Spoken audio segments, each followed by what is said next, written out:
Hi, Steve. Hi, Elon. How have you been lately? Your call quality seems to be not very good, and you're also drifting around.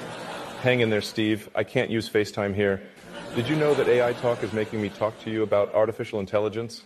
This show really loves self-deprecation. So, Steve, what do you think about artificial intelligence? I believe it could be humanity's biggest existential threat. Just imagine the AI behind your Siri turning rogue.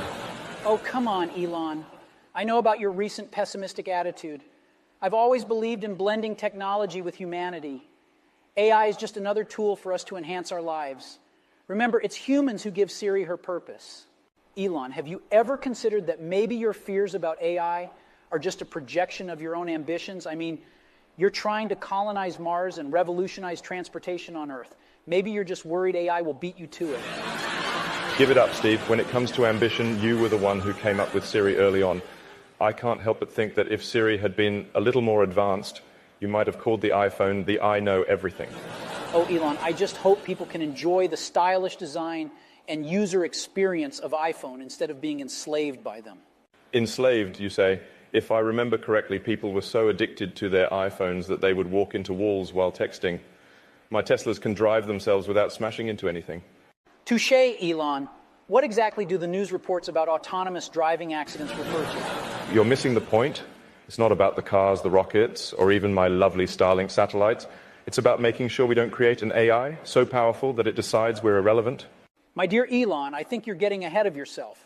AI is a tool, not a sentient being, and like any tool, it can be used for good or evil. Remember the Apple philosophy? It's all about balance. Balance, huh? Funny you should mention that, considering the wobbling iPhone users on Earth.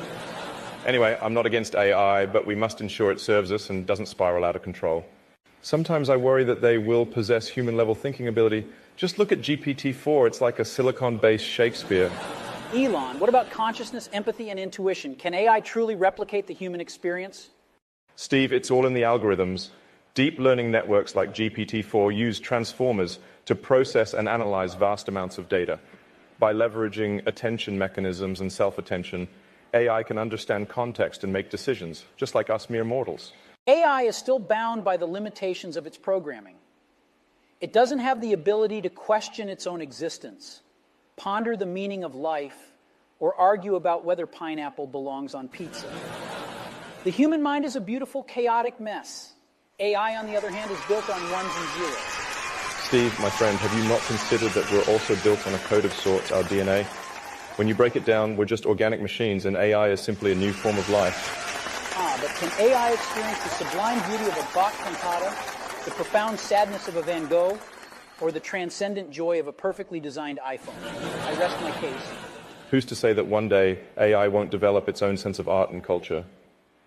Neural networks are constantly evolving, learning from their mistakes, and adapting to new information.